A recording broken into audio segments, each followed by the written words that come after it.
We oftentimes don't want people to, especially in leadership roles, to recognize that we're actually afraid right now. Yeah.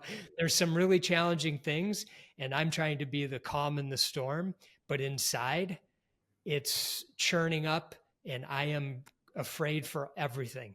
As we went along the journey, I started to say to Joel, I don't know how much gas I have left in my tank to do this and do it with you. We really need somebody who can, I felt we needed somebody who could run the company. Joel felt differently, but he was open to it because he knew how much pain I was in. I just knew inside that we weren't going to take the company to the company's vision. We just weren't going to. And so that helped that experience in meditation and this practice I have really helped bring out that intuition more strongly.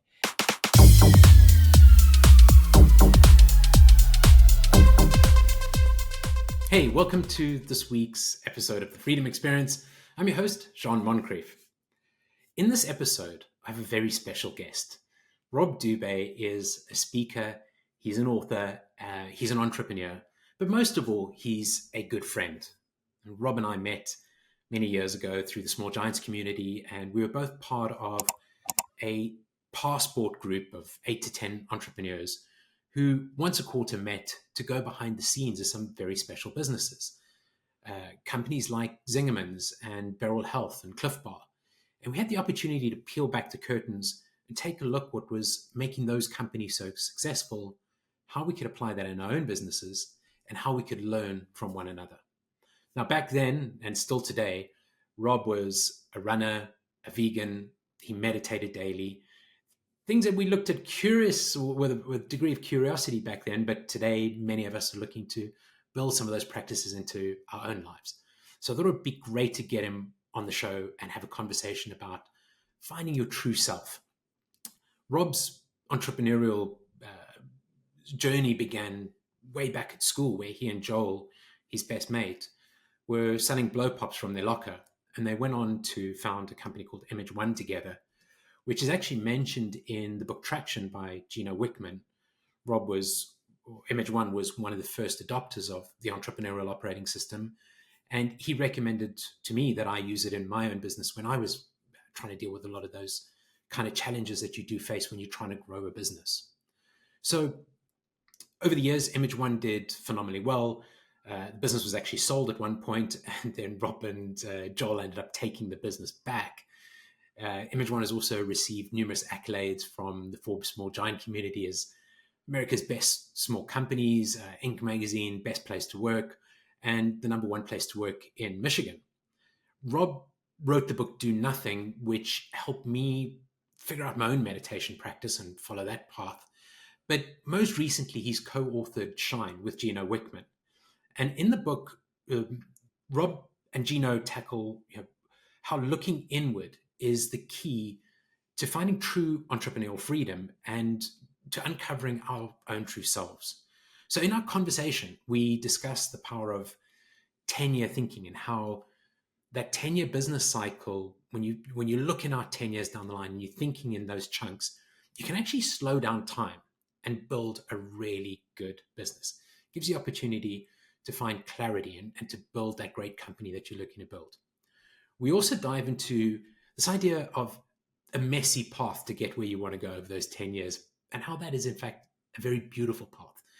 And that we're all exactly where we need to be right now on the path. And right now, you're exactly where you need to be listening to this podcast. So how that journey shapes who we are today. Rob shares the 10 disciplines that he's written about in the book Shine and how they can help you reconnect to your true self and to lead with intention. I hope that you enjoy this conversation with Rob as much as I did. Rob, welcome to the show. Thanks very much for coming on and joining us today. I'm so happy to see you. So happy to see you, my old friend. not literally old, like friends for a long time is what I mean. Yeah, it's like we were saying before, it's been, 13 odd years. And it was back from those passport events at Small Giants where we got to spend so much Yeah. valuable time together. And Yeah. yeah, you were a huge help in what I was going through back then. So I'm really keen to catch up with where you're at right now. Um, Yeah. you've released the new book Shine, and Mhm. it talks about finding entrepreneurial freedom. And I was really interested to start with that and understand what entrepreneurial freedom means to you. Yeah. I think that's an appropriate question given the name of your podcast, The Freedom Experience. Yeah. It came from seeing folks kind of hitting this plateau or getting stuck, and how they overcome that and how they sort of find their way through that. And I think that has a lot to do with the work you're doing. But I was really Yeah. interested in how you think about that. Yeah. Well, it's an inner journey. And that's what we write about in the book. I have a co-author on the book named Gino Wickman.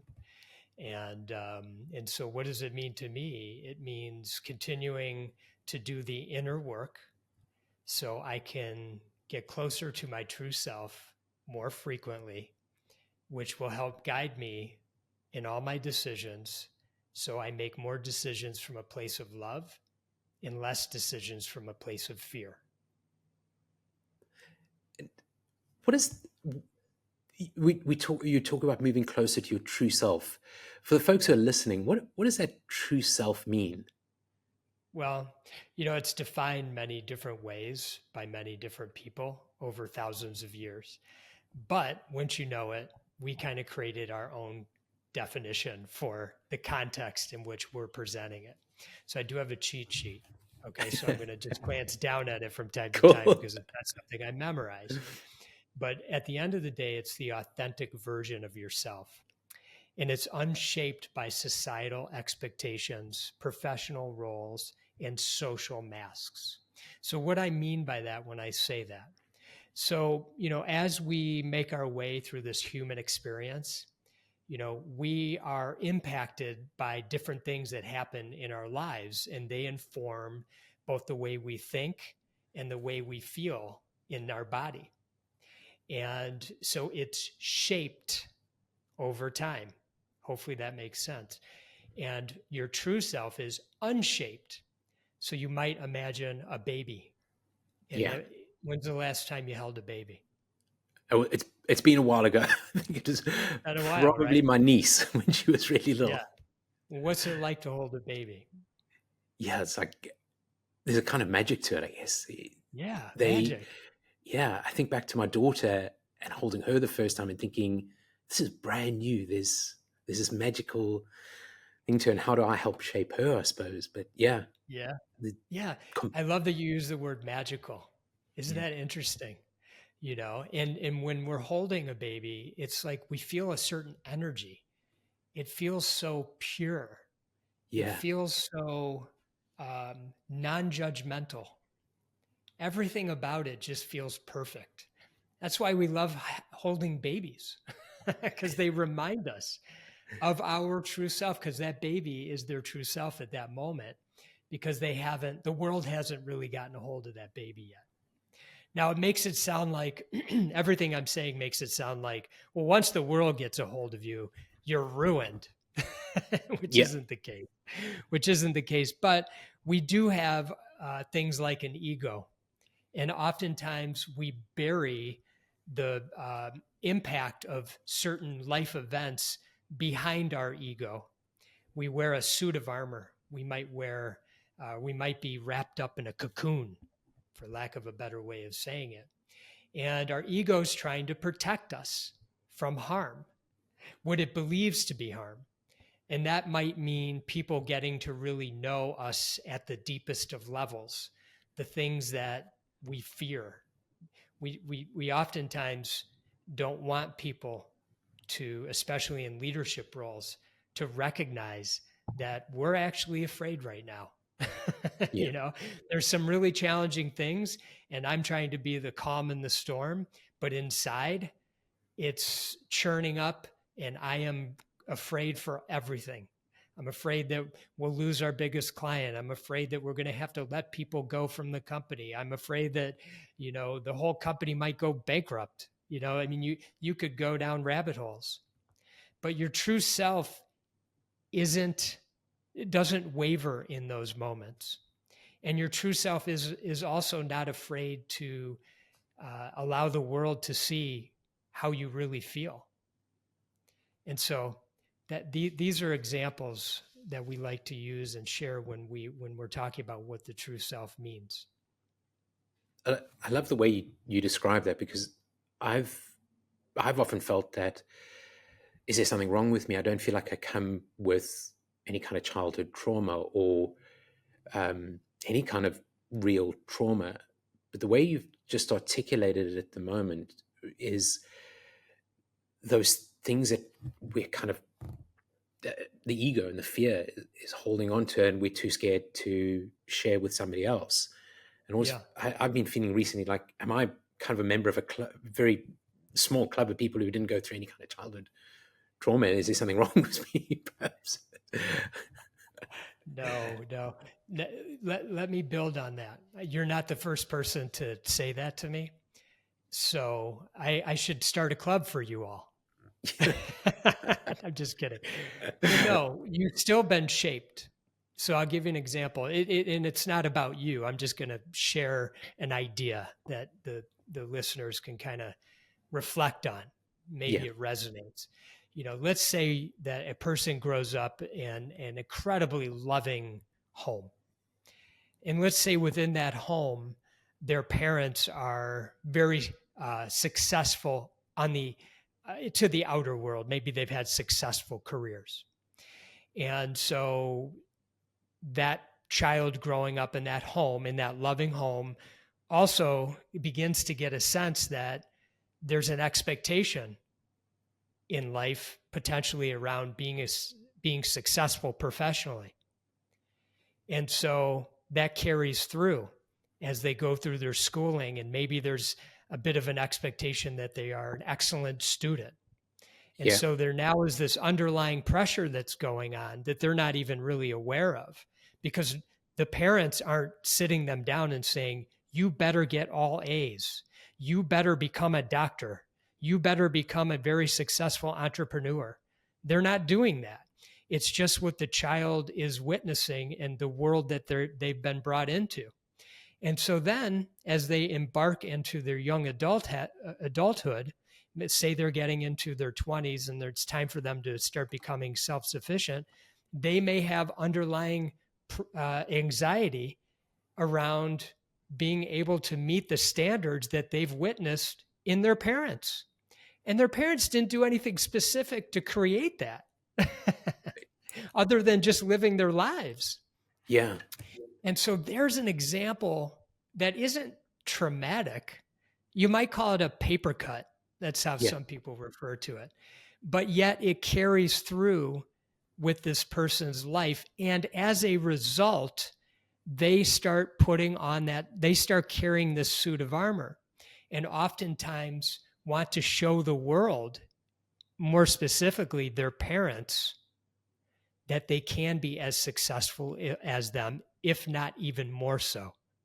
And that drives them sometimes down the wrong paths in life, because they're trying to unknowingly please other people instead of paying more close attention to what matters most to their soul, to their true self. Because who knows, maybe they would have just been a great teacher, and there ain't nothing wrong with that, right? Yeah, not a doctor or a lawyer or whatever. Yeah. I mean, what an amazing thing to be able to be a teacher, and how impactful that is. But maybe that wasn't something that they felt was going to meet the standards that they understood growing up. And for entrepreneurs we're naturally, I think, people who are very gritty, feel like we're alone up at the top there. We don't want to share any of this stuff. Is that just kind of making the whole situation worse? Where we don't open up and share, and maybe particularly in men as well. Yeah. So what does it feel like when you carry around a secret and you're to the outside world, it seems like everything's wonderful, but inside you're walking around with stuff, you know? And then what happens when you have an opportunity for, and however it comes about, you're able to share what was inside? It feels like a release. Yeah, like a It weight coming feels, off. Like, yeah, weight yeah, off the shoulders. Exactly. yes, Yeah. So to answer your question, why do people keep all this inside? Because they have their suit of armor up. yeah, They don't want the outside world to know that they're not as successful, whatever that means, by the way. We can have a whole nother discussion about that, as they've made themselves seem to be with their, let's just use entrepreneurs, with their amazing company. So outside we look super successful, but on the Yeah, inside, there's a whole different experience going on. There's it's a whole different thing a going whole on in different thing there, going on. and nobody knows it but you. And you're Yeah, walking around with this each and every day, and you feel like you're living a lie, because in yeah. some ways you are. So, I mean, I took the 10 disciplines, so went through the 10 disciplines questionnaire, and I came out at about a 62. And I think I was saying to you before we started, most entrepreneurs I talk to are, we can't plan for the next 3 months, let alone the next 3 years. How do we help them overcome this challenge between the sort of inner and outer worlds, or inner and outer self? Yeah. Okay. So what you took is called the true self-assessment. Yeah. So thank you for doing that and sharing, getting us going with, kind of where you landed. So, first, you and I know somebody by the name of Jack Stack well. Yes. Yeah. Yeah. And he has a saying, you gotta wanna. Yeah. So I love first things first, it. you gotta wanna, right? Same thing. Yeah. He has it in a different context, but I like using it because I think it applies here. So you gotta wanna. So maybe taking the true self-assessment is a person dipping their toe into seeing if they wanna. Okay, so let's go to your question about planning. In the 10 disciplines, discipline number 1 is 10-year thinking. It's shifting your mindset from short-term thinking to thinking in 10-year timeframes. So when you're able to do that, shifting your mindset, time slows down because you realize there's no rush. Yeah. We have put on ourselves this idea that we must do everything now. I must have it now. But if you want to build a company that's going to be around for a while and be a great company with great people, then you got time. And so you can begin to shift your mindset. Now, it's helpful, and a lot of companies do this, and you may help them doing this, is where do you want to be in 10 years? So, we help people. One of the things we do in our program is help people create their 10-year thinking vision. So, what does that mean? It could be one sentence like, I want a deep and loving relationship with my spouse and kids. Okay, that's great. So 10 years from now, you want that. So let's break it down. With that in mind, what can I do today to move the needle on making sure that I have that kind of relationship in 10 years? Well, I can treat my wife, and in my case, I could treat my wife and kids with absolute pure love, never judge them, always accept them fully for who they are. And they'll feel that energy from me. And that's going to help me in 10 years. Now, I'm going to fall off the wagon. One day I'm not going to get enough sleep. Yeah, one day I'm not going to get enough sleep, and I'm going to say something stupid. I'm going to have a short fuse or something. Okay, that happens. We're human. But because I'm clear about 10-year thinking and my 10-year thinking vision, I can pause and say, hold on, that doesn't work. And I can either reconcile that inside of myself and say, do better tomorrow, or I might even share with the person that I had a short fuse with, how I feel bad about it. And that doesn't align with what I want for us in the future, and keep chipping away at that, because this is the long game. And so 10-year thinking is really critical, not just in our personal lives, but also in business. It really helps us weather storms. If we're really clear about where we're going and why we're doing it, it helps us navigate. We talk about the 10-year business cycle. Yeah. And you can go back in history. Yeah, you can go back in history. In a 10-year cycle, you're going to have 2 great years. You're going to have 6 really decent years. And you're going to have 2 years that they're going to be so bad they could put you out of business. Okay. So what do you got to do? You just have to be ready for that. You have to plan accordingly. You have to manage your cash and do all the practical things. So when a pandemic comes, you're well positioned to weather that and come out stronger on the other side. And that has to do with, how do you create a culture of people that when things aren't good, they step up to the plate big time? And how do you ensure that you have enough cash to weather a year of horrible sales and virtually no profit, or maybe even losses? Well, some people get overwhelmed, and I say, it's okay. You got 10 years. So start chipping away at that right now. What can you do? What are the small things you can do now to get yourself in that position? Because it isn't going to happen overnight, and that's okay, because you're thinking in 10-year timeframes. So what was the thing? You should have planted that oak tree 10 years ago, but if you haven't, the time to do it is right now. Well, you can learn from that lesson. That's great. But don't dwell on it, because the past is the past, and you can't change the past. And the future isn't here yet. There's nothing you could do. So what do you really have? Like right now, all I have is this present moment speaking with you. So if my heart stopped in the middle of our conversation, I'm grateful that you were the last person that I had a chance to talk to, because we're having a meaningful conversation. What could be better? that just sent a whole lot of warmth through me as well. Thank you. I'm very grateful as well, Rob. Yeah. But yeah, I get where you're coming from. Just actually being in the moment, having this conversation, and being fully engaged and present in the conversation we're having.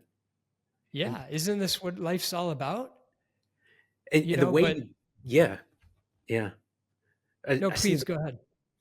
The way you get to that 10-year might be very messy and kind of all over the place, but it's being clear on that's where we headed in the next 10 years. Let's talk about that. I love that you said messy.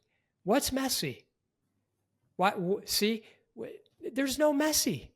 There's no such thing as messy. Business is hard. Not messy. Life is hard. It's hard. That's just, it's everybody. Yeah.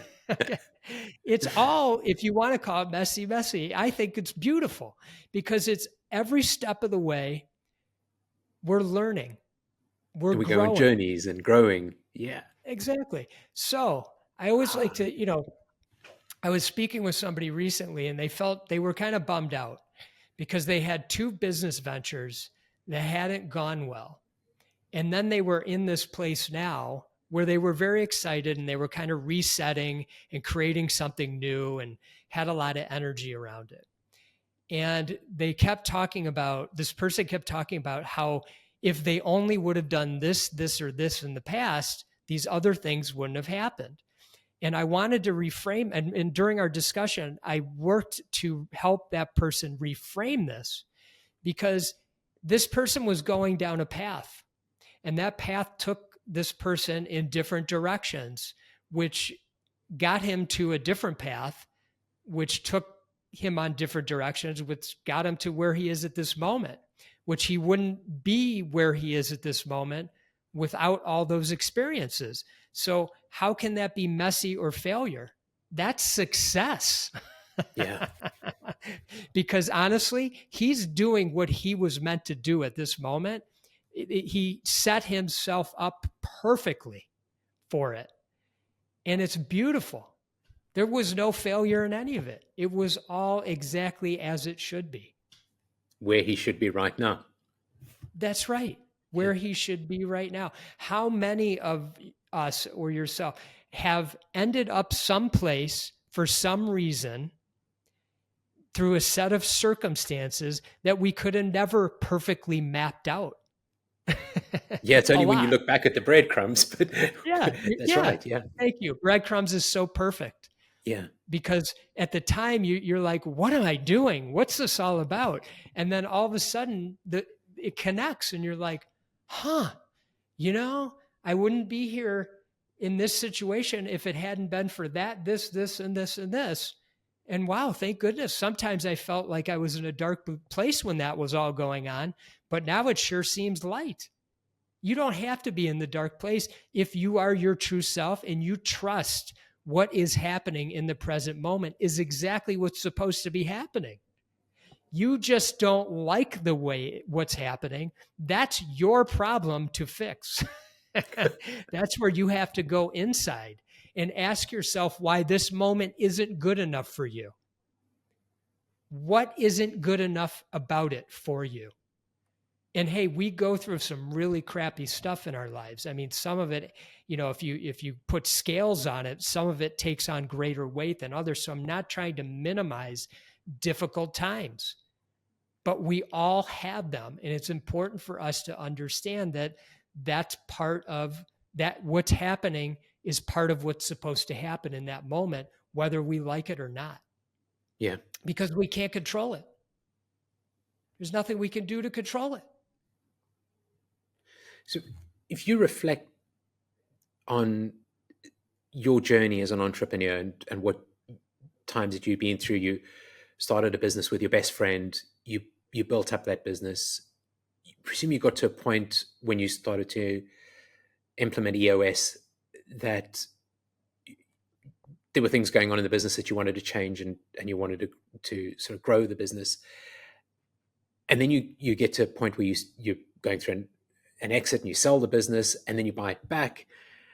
I'm curious, I guess, how is your true self, or the true self that this journey that you're on is a journey that never really ends. So do you ever really find your true self? And I'm kind of trying to connect that back to entrepreneurship, I guess, but starting with that baby, that fresh sheet of paper, that magical moment, you're kind of influenced through your life, but was there a point in your life and in running these businesses and imageOne where you felt something's not right, something's got to change here?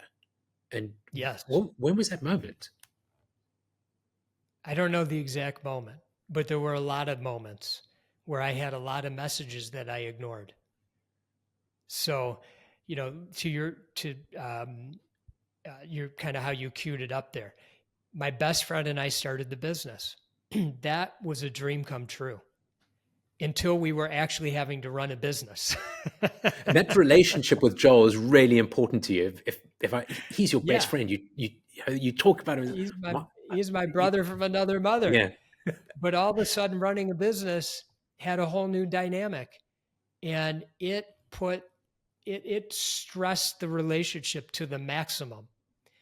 And my true self didn't want that. I just wanted my best friend back. I didn't want my best friends to be my business partner anymore. It was too hard for me. Was that very early on in the journey, or was that before you sell the first time? No, I'm more aware of messages nowadays than I was when I was in my 20s. So in my 20s, I just had a resilience around, let's figure this out. Okay. Because we're business partners. And then there was some practical matters. We had built a business that was creating income. I had a family. I wanted to support that family. We had built the company to a certain point where, there was some success. And, one of the things that was really helpful was when we implemented EOS. So that was helpful. That was early on. And that got us kind of a little bit more clear about some things, or a lot bit more clear about a lot of things, I really should say. And Where then was when we, your, I was yeah, going go to say, ahead. when you implement into EOS, where was your head in terms of things like core values and 10-year thinking? Was that, if I recall, you kind of pushed against core values and things Totally. like that originally, or Yeah. When Gino came in and the first exercise we were doing was the core values exercise, I had come to the meeting with a list. I must have had 25 issues, and he wanted us to do core values, and I wanted to do issues first and then do core values. And he said, give me some blind faith. And we did. And that's what we did. And that was I'm glad I agreed to that. And I'm glad that he, I'm grateful to him for the way he approached that with us. And now obviously core values, like that's a number one. yeah, Yeah.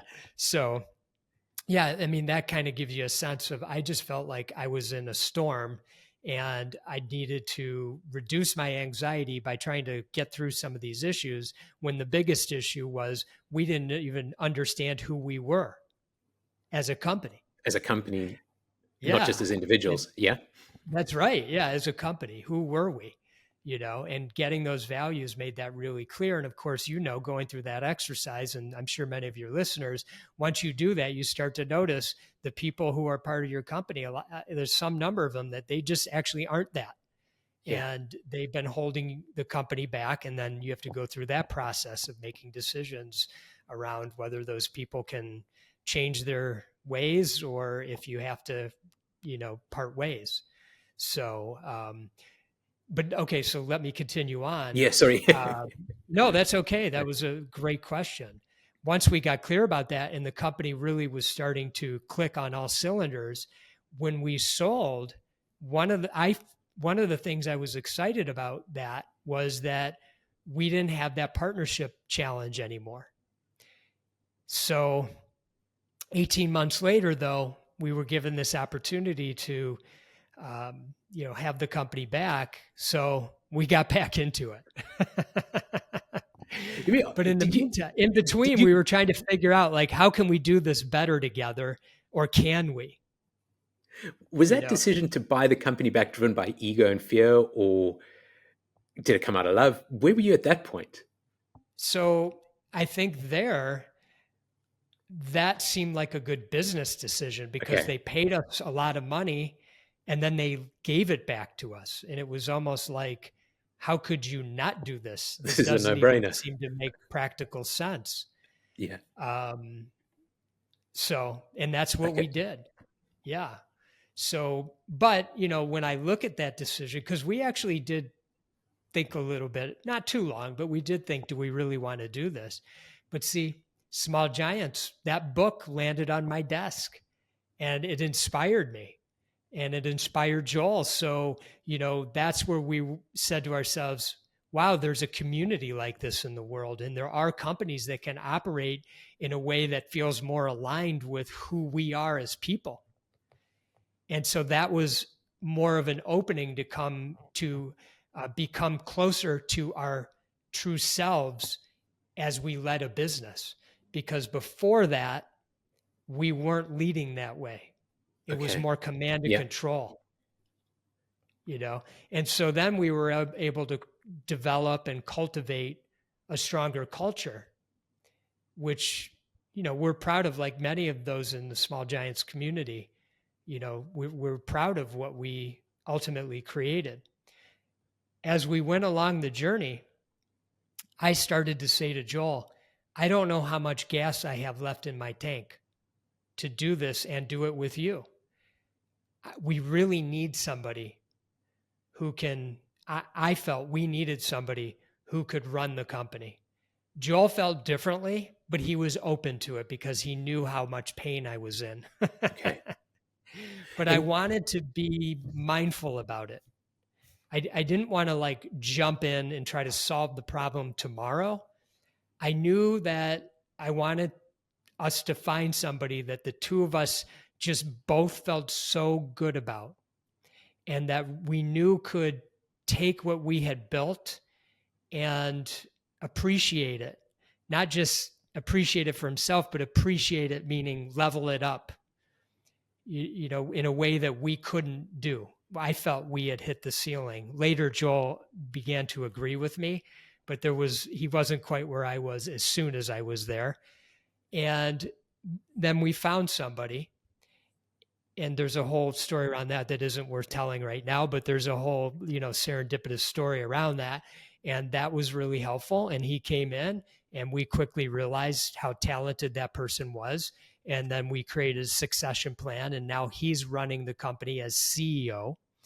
And Joel's off doing something very meaningful, as am I, that is more aligned with our true selves. Back to this whole story of successes and failures and messy and this and that, all those little points along the journey put us right where we sit today. Had we not had those points, we wouldn't have done any of it. We wouldn't be sitting where we are today. So so it's all perfectly placed. Did you, I mean, it sounds like Joel had a bit of work to shed a bit of armor, or in bringing in a new CEO, and this whole journey has been about moving toward true selves. But were you folks kind of consciously thinking about that, or how did these ideas evolve over time, thinking about being your true self and finding your true self? You know, for me, it really started when I took on a meditation practice, which has been good for me. I'm not saying that's good for everybody, but it's been very useful for me. And I did write a book called Do Nothing, which, you know, gives people some things to think about how this relates to business. But what I noticed is through that meditation practice and some extended time in silence that I had taken, I started to open up to the world in a different way. And I started to notice my intuition was heightened. And so I had more of a knowingness around the idea that I wasn't going to be the right person to run this company. And I also knew Joel wasn't the right person, which was hard to tell him that, because first of all, what do I know? And he doesn't need to agree with me. And if you asked anybody in the company, none of them would have probably said that Joel was the wrong person, or maybe even that I was the wrong person. I just knew inside that we weren't going to take the company to the company's vision. We just weren't going to. And so that helped, that experience in meditation and this practice I have really helped bring out that intuition more strongly. And, you know, over time, I think I know Joel, he began to see it very clearly as well. And, you know, that's where we decided to more formally put into place the succession plan. So everybody in the company knew what was going to happen, and that Joel and I were going to exit out, and that they wouldn't be seeing us around anymore. And how do you view imageOne now? It's an investment, you're an owner of the business, but you've kind of pulled yourself out and you're working on different startups or different projects at the moment. Yeah. But how have you thought about succession and the future of imageOne, so to speak? Yeah. So you and I were speaking beforehand. We have a mutual friend named Ryan Tansom. Yes. Yeah. And so I had met Ryan, again, serendipitous, won't tell the story, not worth it, but you can just imagine how dots connect, breadcrumbs, the whole thing. Met him. And at the time, his partner named Pat Hobby. Yeah. And we engaged with him on some of the work that they were doing.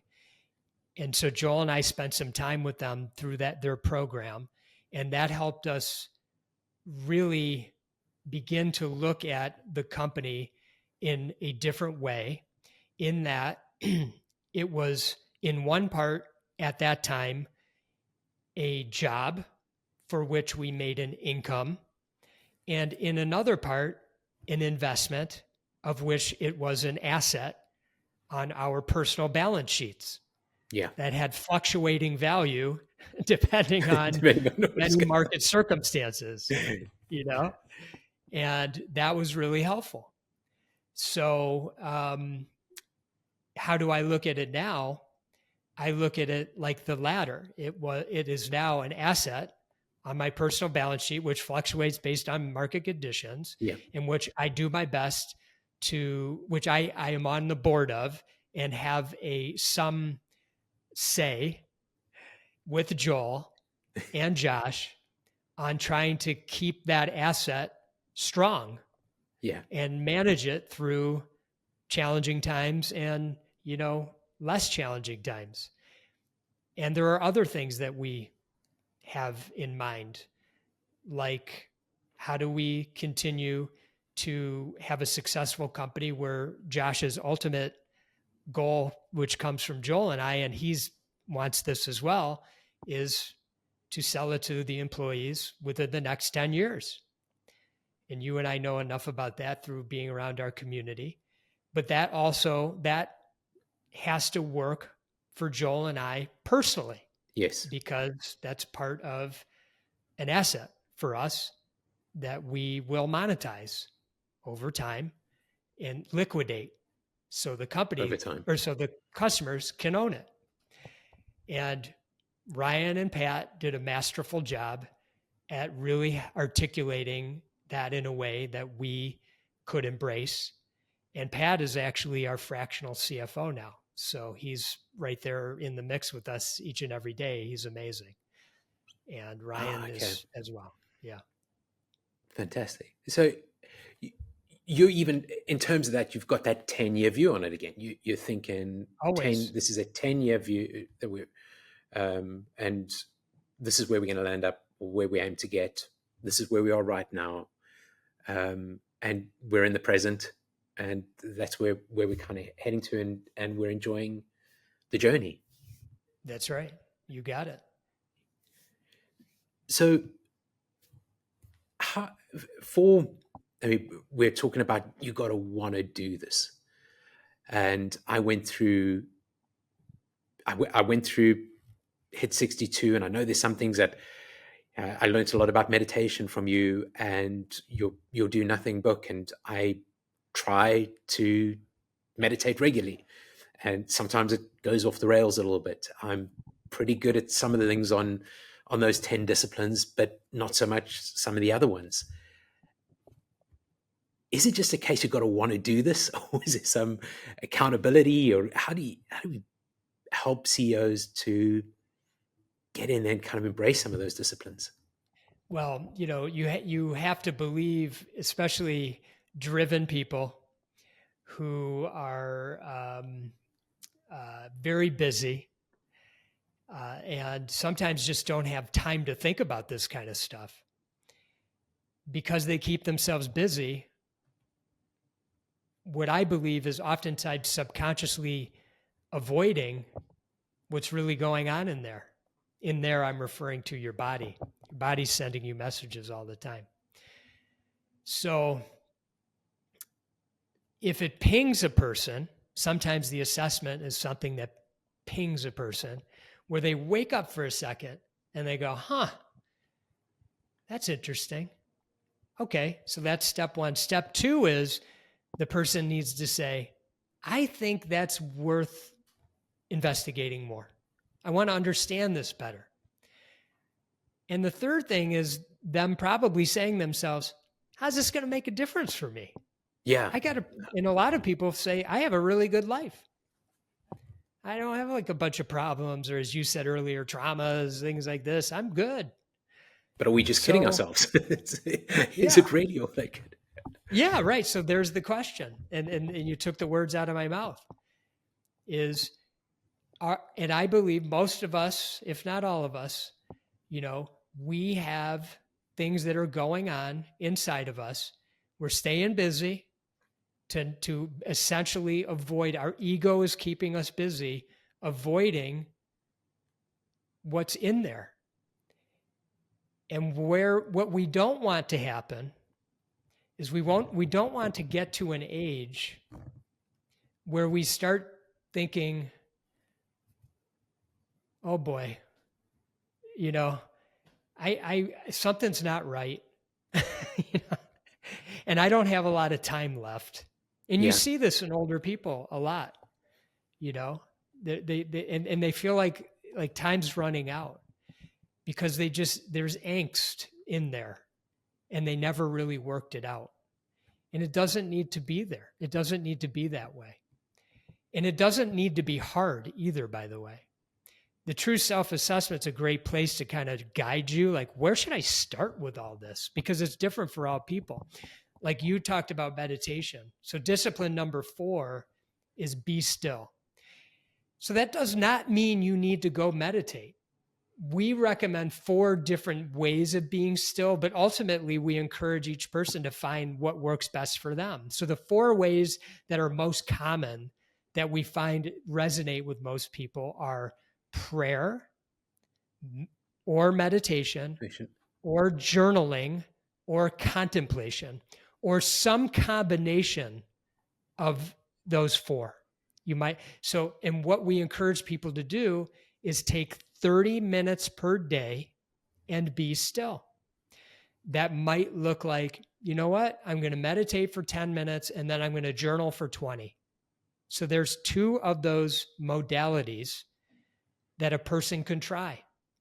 Tomorrow, if they're religious or faith-based, they may say, I'm going to do a 5-minute prayer.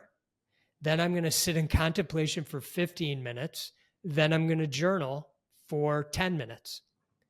Okay, so you can see how you can kind of create the thing that works best. We aren't giving you a prescription. Don't go off and meditate every morning for 30 minutes and in the evening for be still. We're all unique, but one thing we all need is to be still. We have to let our minds and our bodies settle. We have to let our souls, our true self, catch up. But we're just so busy with life that sometimes when we sit down to do that type of thing, the ongoing to-do list and all the big stories and dramas that we got going on in our lives get stirred up, and it's painful. And that's why we say, you know what, I can't do this. I got things to do. I'm busy. This makes no sense. What am I doing here? Why am I doing this? It's the reason you're doing this and the reason you want to settle all of this. It's like the jar with sand and water, and there's a cap on the jar. You shake it up and the sand's stirring around. You can't see through the jar. You're not clear. We want you to be clear. When you are clear, you start making your decisions from love and not fear. And that can shake up your life a little. That probably is a little strong. Like, I don't want to scare everybody, but it can. It will say, I'll give you an example. I was working with, I have a client I was working with, and she said, going through this process of the 10 disciplines and beginning to implement being still in my life every day for 30 minutes, I realized I was meeting my friends at a bar once a month after work. And I started to ask myself, why am I doing that? Why am I taking time away from my family with these people that I actually don't even feel that connected with anymore? Like, we have our old times together and we talk a lot about those and there's a lot of laughs. But in terms of like the kind of relationships she wanted moving forward, it wasn't aligned anymore. And then one day she called me and she said, I got the email about where we were meeting and I told the group I'm not coming anymore. And she was really excited. But you see what I'm saying is these little things that where you start to wake up and say, what am I doing that for? It can be as simple as that. And same thing in business. What if in business we're going along and we're trying to build this empire? And then all of a sudden we get still and we start to feel in our body like some contraction. And then one day we say to ourselves, oh my God, I'm afraid. I'm afraid that I actually don't want to build an empire. I kind of like a smaller, more manageable company, and I kind of have a nice lifestyle. What am I driving so hard for all this? You start to ask yourself these questions. What am I doing all that for? Yeah. And you start to uncover what that reason is. Well, I'm trying to prove something to somebody else, maybe even try to prove something to myself that I don't need to prove anything to myself. You have nothing to prove to yourself, by the way. You don't have to prove to the world or to anybody else that you're enough. You already are enough. You are enough. It's important to know that. Whatever it is you're doing, you are enough. Nobody cares what you're doing. You care more than anybody else. You care more than anybody else, and it kind of ties back to your definition of success that you were talking about earlier, without going into that too much. But what is that definition of success? And you're doing it. When you reflect on the work you've done, what's the most significant change that you've noticed in your life, having adopted the 10 disciplines? Letting go. Letting go. I could still be running imageOne. I could be totally in the mix with that. I had to let go of my identity. Rob, the imageOne guy, the culture, the this, the that, you and I are in Small Giants, imageOne, Small Giant, this, that, that's all identity. It's letting go of that. Yeah. And in the work I'm doing now, I'm thinking about that all the time. What's bringing me joy, truly? And by the way, what if this doesn't work out? That's okay. I say that with such peace, because this is a startup. And we're 4 years into it, And it's tough. It's hard. Not easy starting again. You've been through this, 30 years? And you're back to the beginning. Right. I ran imageOne for 33 years. And then I do a startup. And, we're proud of, just like imageOne, we're proud of what we're doing. It's still hard. It's still got all the but what I know about myself is, at the end of the day, I can't run it and I don't want to. So I know in this world, I'm a simplifier. I can take concepts and I can help people understand that to them and figure out ways to teach it to them. But am I going to build an empire with the 10 disciplines company? No, but maybe somebody else will, or maybe we won't have a company. And I'm okay with however that shakes out, or anything in between. Yeah. You're right. Because what I'm trying to do is, I'm trying to operate in the present moment. I'm 10-year thinking. I see what kind of impact that we want to make. I see that, but I'm not going to sell my soul to do it. Yeah. So I'm going to always check in. And when anything feels out of alignment, I will shift it. So one of the disciplines is know your 100%. That is taking the time to truly understand the perfect number of hours per week and weeks per year that you will bring your value to the world.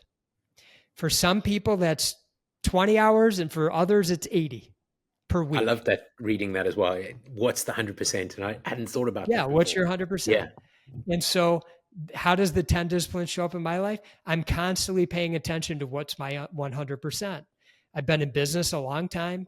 I put maximum effort into everything I do. I'm also getting older. I also have other things I'm interested in. So my 100% has changed over time. And how I structure my day has changed over time. I can't do more than 4 hours of meetings per week. Per day. And I can't really work more than 7 hours a day. I can push myself, but I won't, because that's when I feel most clear. Yeah. And where I feel like I have the most energy. And those things I'm doing, like speaking with you, which is such an absolute gift. I can't even tell you. to be able to spend time with you Thank you, today. Robert. But just not, Yeah. not just as a friend, Yeah. but to have you being so generous to provide a platform to even have this kind of conversation. It's like you got to pinch yourself. These are the conversations that I want to have during my week. And when I'm not having them, I'm out of alignment. And I know that, and I change that.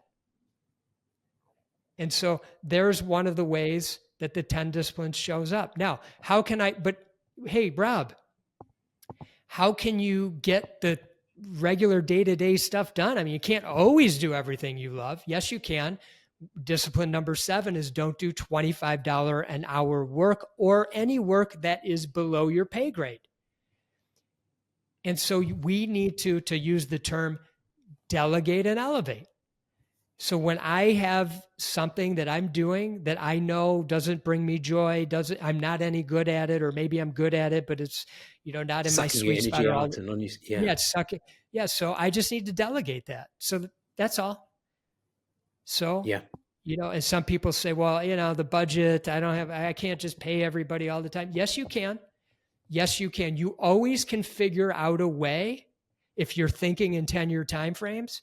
If you know that by paying somebody $40 an hour to do something that you hate, that you can direct your energy into something that will be more valuable and will appreciate the services you offer, why wouldn't you do that? That's my question. You don't trust yourself. You are coming from fear a again. place of fear. Yeah. Yeah. Yeah. You got to trust yourself, come from a place of love, and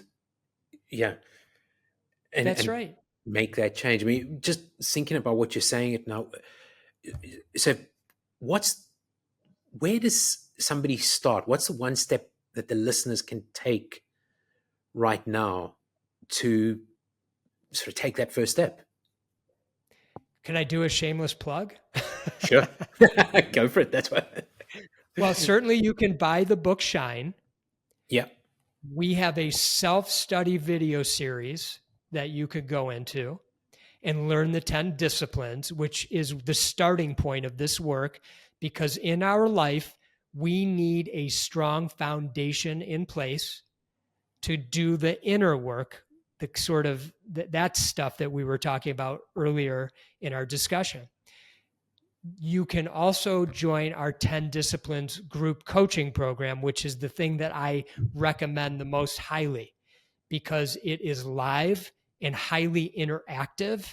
And if you like to learn and be in community with like-minded people, this is what's going to get you accelerated to getting these 10 disciplines in your life more quickly. Now, why do I want them in my life more quickly?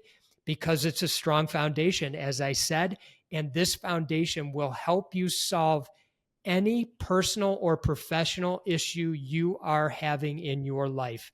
And we can literally go through and you can say what the issue is, and we can start pointing to how the disciplines interact with each other and help you solve it. Because as you know, in the work that you do, the issue that you think's the issue isn't actually the issue. It's 5 layers deep. Yeah, you got to peel back those layers of the onion and keep going. You got it. So that's the best way to jump in and start doing that. Get a copy of the book. I read the book. It's fantastic. Really enjoyed the read. And I think there are a lot of things I was aware of in the 10 disciplines, but it was so well laid out. And I wanted to get on and kind of do the quiz and figure out where I'm at. And then the next thing is get on and do the self-study, and then finally join the group. You got it. Well, just to clarify for the listeners, you can go either route. You can do the self-study or do the group. You certainly can do both, but you don't have to do them in that order, is what I'm saying. You can just go right into the group coaching, which is the live version. And I think that's more impactful because most people aren't as disciplined as they just aren't as disciplined to go through a self-study on their own. It's one of the most valuable things. I'm not sure how you kind of look at yourself as a coach, but having somebody to kind of guide you through the process Totally. and hold you accountable. And it You makes all the got it. difference, doesn't it? Yeah. You got it. Totally. So we'll put all your contact details into the show notes as well, Rob. Make Thank sure you. that folks know how to get to you, the book, all that kind of stuff. It's been Thank you. fantastic talking to you. Thank you so much for coming on. Yeah, it's been my pleasure. Thank you for opening it up to such a wonderful conversation.